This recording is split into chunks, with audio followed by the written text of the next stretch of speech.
Good evening. চা খেলাম এইমাত্র, চলে এসেছি কিছু রান্না বান্না করব, মানে একটা মুখরোচক খাবার। আর এখানে কি করছি দেখো, নতুন গুড় আমি ফ্রিজে রেখে দিয়েছিলাম, কিন্তু নলেন গুড়ের পায়েস, একদম খাঁটি গরুর দুধের পায়েস। দুধটাও আজকে এনেছে।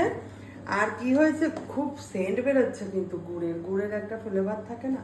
আমি কিন্তু গুড় শীতকালে রেখে দিই। আর এখানে কি নিয়েছি, একটু ব্রেড ক্রাম্বস নিয়েছি।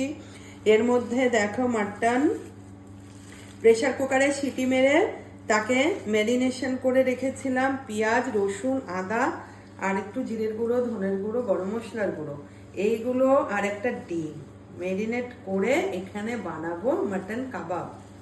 এখন হবে কাবাবের রেসিপি।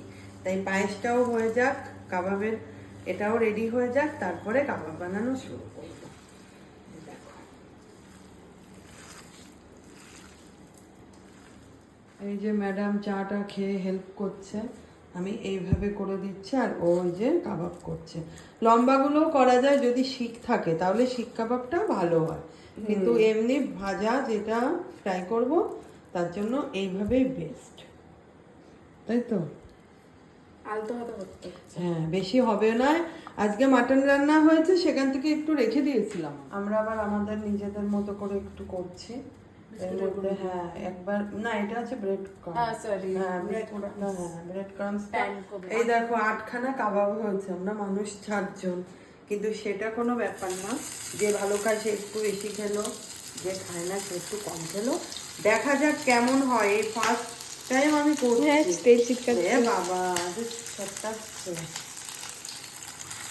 এ মা, বিস্কুটের গুঁড়ো দিয়ে আরো নষ্ট হয়ে গেল, বুঝলো? সব পড়ে যাচ্ছে জোর জোর করে। কিন্তু এরকম কেন হলো? ডিমের কোটিংটা দেয়নি বলে মনে হয়। তা হতে পারে। একসাথে ধরে গেছে, বড় ভালোই লাগছে। এখানে কাবাবে তো মাটন বোঝা যায় না। হ্যাঁ, না যদি ব্রেড তুমি খেয়ে বুঝতে পারবে। ব্রেড ক্রাম্বসটা না দিতাম তাহলে বোঝা যেত মাটন। তবুও নেক্সট বোঝা টাইম ব্রেড যায় ক্রাম্বস না। দেবো না। দেখো 1 পিঠ হয়ে যাচ্ছে, এটা খারাপ লাগবে না বুঝতো? খারাপ আশা লাগবে না করি। জানি, ফ্রাই ভালোই লাগবে।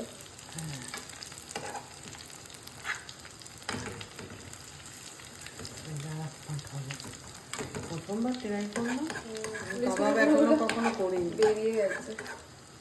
উল্টালাম দেখে, এবার আবার এক পাট হবে। মনে হচ্ছে কাবাব রেডি। রেডি তো লাগছে। এবার খেলে বুঝতে পারবো। খেয়ে দেখি মাটনের চপ কাবাব। নতুন নাকি ভয় লাগছে খেতে। এই কেন ভয় লাগবে বুঝতে পারছি। মাটন না, মাটনে যা যা দেয় সমস্ত ওই গুলো দিয়েই করা। নেক্সট টাইম আর ব্রেড ক্রাম্বস দেবো না, ওকে মা?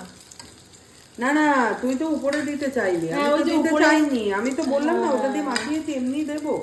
ঠিক আমি আছে। ভাবলাম যে হয়তো উপরে এই দেব। দেখো রেডি। দেখতে তো ভালো লাগছে, সুন্দর, তাই না?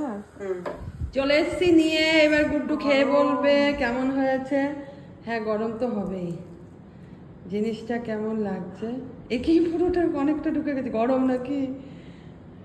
কেমন হয়েছে? ভালো, সত্যি ভালো? আমি একদম করছি না, হ্যাঁ, একদম করছি না। নাকি ভিডিওর জন্য ভালো? সত্যি সত্যি ভালো হয়েছে খেতে, খুবই ভালো হয়েছে। ভালো? তুই তো ভয় পাচ্ছিলি আমি খাবো কি করে। হেভি হয়েছে, হেভি, সত্যি খুব ভালো হয়েছে। হেভি হয়েছে, তাহলে শুরু করো খাওয়া। এটা মানে চিকেনের সাথে কম্পেয়ার করলে অসম লাগবে, মাটন তো ভালো লাগছে। ফিশও খাওয়া, ফিশও ভালো লাগবে। ফিশও করবো, কাতলা মাছ আনা আছে, দেখি কালি 2 টুকরো খুব নিলে। টেস্টি হয়েছে খেতে, খুবই।